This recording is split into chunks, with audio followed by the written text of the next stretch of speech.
ఆదాము ఒక గొర్రెల కాపరి. అతను ప్రభువు పట్ల ఎంతో నమ్మకంతో ఉన్నవాడు. అతని భార్య రూతు, కూతురు హవీలా. ఆదాము కేవలం తన కూతురైన హవీలాని బాగా చదివించాలనే ఉద్దేశంతో గొర్రెల కాపరిగా కష్టపడుతూ ఉంటాడు. అలా రోజులు గడుస్తూ ఉంటాయి. హవీలా 5వ తరగతి పూర్తి చేసుకుని తన తండ్రి దగ్గరకు వస్తుంది. తండ్రితో హవీలా, అదేంటి తల్లి అలా మాట్లాడుతున్నా? నిన్ను బాగా చదివించి మన ఊళ్ళోనే పెద్ద హాస్పిటల్కి డాక్టర్ని చేస్తాను. నేను డాక్టర్ అవ్వాలంటే బాగా చదువుకోవాలి కదా నాన్న. మరి 6వ తరగతి మన ఊర్లో లేదు కదా. నేను పట్నం వెళ్ళి చదువుకోవాలి. పట్నం వెళ్ళి చదువుకోవడానికి మన దగ్గర డబ్బులు లేవని అమ్మ చెప్పింది. అలాంటప్పుడు నేను డాక్టర్ ఎలా అవుతాను? ఆ మాటలకు చాలా బాధపడతాడు. ఎలా అయినా నేను నిన్ను చదివించాలి అని అనుకుంటూ ఏం చేయాలో అర్థం కాక అక్కడి నుంచి ఏం మాట్లాడుకుంటా ప్రభు సన్నిధికి వెళ్ళి అక్కడ కూర్చొని మోకరించి ప్రార్థన చేస్తాడు. ప్రభువా, ఇప్పటి వరకు నేను నీ మీద ఆధారపడి ఉన్నాను. ఇప్పుడు నా కుమార్తె హవీలా విషయం గురించి నీకు ప్రార్థన చేస్తున్నాను. హవీలాని బహుగా చదివించి ఆమెను గొప్ప స్థాయిలో ఉంచాలనేది నా కోరిక. దానికి మీరు నాకు సహాయం చేయండి. నేను ఆమె పట్టణంలో చదివించాలని ఆశపడుతున్నాను. కానీ అంత స్తోమత నాకు లేదు ప్రభువా. ఏం చేయాలో అంతని పరిస్థితుల్లో ఉన్నాను. మీరు నాకు సహాయం చేయండి అని ప్రార్థించి మందిరం నుండి తిరిగి బయటకు వచ్చినప్పుడు అక్కడ మోషే అనే వ్యక్తి కనిపిస్తాడు. చూడండి, ఇక్కడ గొర్రెల కాపరి ఆదాము మీకు తెలుసా అని ప్రశ్నిస్తాడు. ఈ ఊళ్ళో గొర్రెల కాపరి నేను తప్ప మరెవరూ లేరు. మీరు వెతుకుతున్న ఆదాము నేనే. మీకేం కావాలి? నేను ఈ ఊరికి కొత్తగా వచ్చాను. నేను బహుధనవంతుణ్ణి. నాకు బాగా గొర్రెలున్నాయి. వాటిని కాపలా కోసం ఎక్కువ వెతుకుతున్నాను. మీరు కాపలాగా ఉంటే నేను మీకు మంచి చేస్తాను. ఆ మాటలకి ఆదాము సరే అని ఒప్పుకుంటాడు. కాకపోతే ఆయన ఒక షరతు ఇస్తాడు. ఆదివారం కూడా గొర్రెల కాపరి చేయాలి అని. ఆ మాటలకి అతనికి ఏం చేయాలో అర్థం కాదు. మొదట ఆదాము మోషేతో, నేను ఆదివారం నాడు ప్రభు సన్నిధిలో గడపాలి. మరి మీరేమో ఇలా చెప్తున్నారు. నేనేం చేయాలో అర్థం కావట్లా. నిజమే, కానీ గొర్రెలకు ప్రతిరోజు మేత కావాలి కదా. ఒంటరిగా వాటిని వదిలేయడం అంత మంచిది కాదు. అందుకే నేను అలా మాట్లాడాను. ఒకవేళ మీకు ఇది సంబంధం కాకపోతే నేనెవరినైనా కాపని వెతుక్కుంటాను.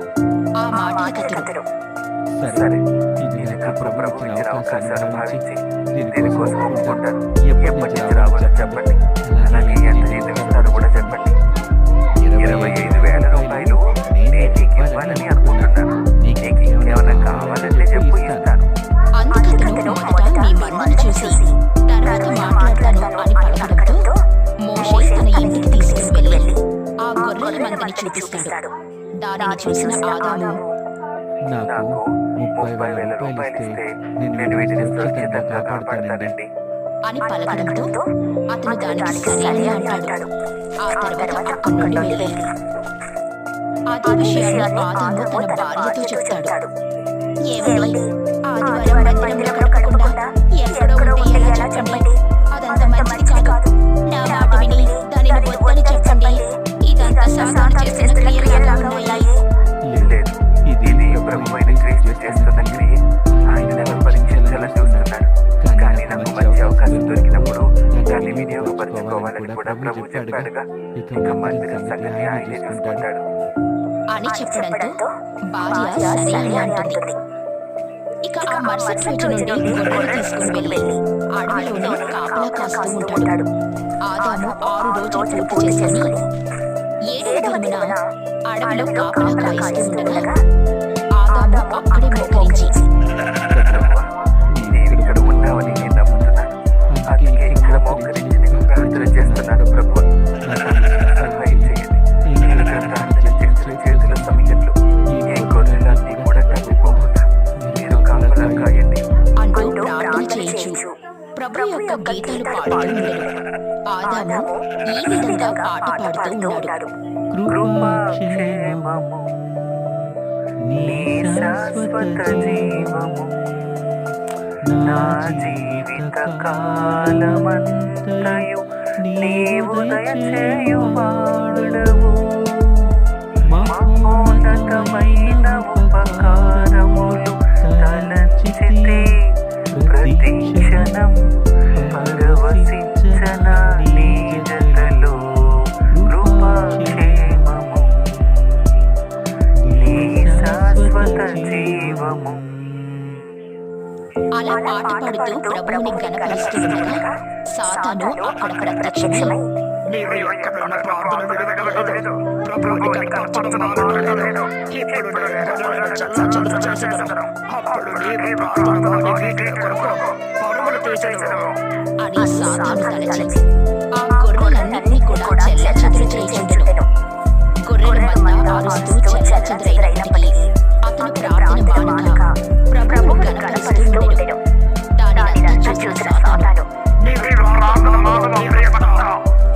ఇప్పుడు నీ దేవుని వెతకకుండా ఉండడం నేను చూస్తున్నాను అని తనకు పులి రూపంలో మారి చెల్లాచెదరు చేయడం మొదలుపెట్టింది. పులి గాండ్రింపులు పెద్ద పెద్ద శబ్దాలుగా రావడం అంతా కూడా ఆదాము వింటూ ఉంటాడు. ప్రభువా, ఈ అడవిలో పులి సంచరించుచున్నది. ప్రభువా, మీరు కృపను చూపించండి, దయచేసి కృపను చూపించండి. నేను మీకు ఇవ్వాల్సిన సమయం ఇచ్చిన తర్వాతనే ప్రార్థనని వినిపిస్తాను.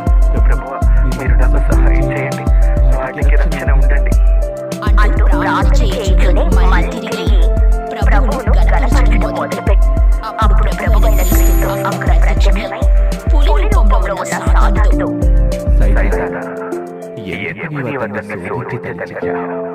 మర్యాదగా నీ రూపము ధరించి ఇక్కడి నుంచి వెళ్ళిపో. అప్పుడు సాతాను పులి రూపం నుండి బయటకు వచ్చి ప్రభువా, ఆదిలో నీవే మందిరంలో గడపడం చూస్తున్నావు కదా. మరి ఈ వ్యక్తి నీ మందిరంలో గడప ఇక్కడున్నాడు. ఈయన చేస్తున్నది తప్పు కాదా? ఆ మాటలు విని ప్రభువైన క్రీస్తు పరిశుద్ధమైన హృదయము కలిగిన వారికి అన్యమైనను మలినమైనను రెండూ ఒకటి. ఆయన నాకు ఇవ్వాల్సిన సమయాన్ని నా మీద ఆధారపడి ఈ విధంగా చేస్తున్నాడు. ఆయన వాక్యాన్ని నెరవేర్చుచున్నాడు, నన్ను గణపరచుచున్నాడు. నాపై నమ్మకం ఉంచిన వారిని నేను ఎప్పుడు ఎడబాయను, ద్రోహ్యను. నీవు అతనిని శోధింపగా ఇక్కడి నుంచి వెళ్ళిపోవు. నేను అతనికి కాపరి అయ్యాను, అలాగే ఈ గొర్రెలకి కూడా. అని ప్రభువు గట్టిగా గర్జించడంతో సాతాను అక్కడి నుండి మాయమైపోయెను. ఆదాము చాలా సమయం అలా ప్రార్థన చేయించి ఉండగా గొర్రెలకు కాపరిగా ప్రభువైన క్రీస్తు ఉండెను. చాలా సమయం తర్వాత ప్రార్థన ముగించుకుని ఆదాము కళ్ళు తెరిచెను. గొర్రెల మందంతా ఒక్కచోటే ఉండడం చూసి ఆశ్చర్యపోయి ప్రభువా, నీవు చేసిన కార్యాలు చాలా గొప్పవి. నీకు కృతజ్ఞతలు ప్రభువా అంటూ మళ్ళొకసారి కృతజ్ఞతాస్తుతులు చెల్లించెను. అలా ప్రతిరోజు కూడా గడుస్తూ ఉంటుంది.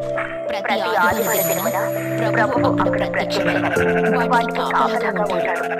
ప్రభువైన క్రీస్తు అతనికి బహుగా జ్ఞానాన్ని ప్రసాదించి వాక్యమును అతనికి వినపడేలాగా చేయించి ఉండెను. ఆదాము వాక్యము వింటూనే అక్కడ ప్రార్థన చేసుకొనెను. అలా వచ్చిన డబ్బుతో తన కుమార్తె అయిన హవీలాని పట్టణంలో చదివిస్తూ ఉంటాడు. అలా సంవత్సరాలు గడిచెను. తన 10వ తరగతి పూర్తి చేసుకుని మంచి మార్కులతో ఉత్తీర్ణత సాధించిన తర్వాత ఆమెకు అక్కడ ప్రభుత్వం తరపున అన్ని కూడా లాభాలు అందుతాయి. ఆమెకు ఉచిత చదువు లభిస్తుంది. దాన్నంతా తెలుసుకుని చాలా సంతోషపడతారు ఆ కుటుంబమంతా. అలా మరికొన్ని సంవత్సరాలు గడిచెను. ఆమె పెరిగి పెద్దదవ్వడమే కాకుండా డాక్టర్ గా తిరిగి ఇంటికి వస్తుంది.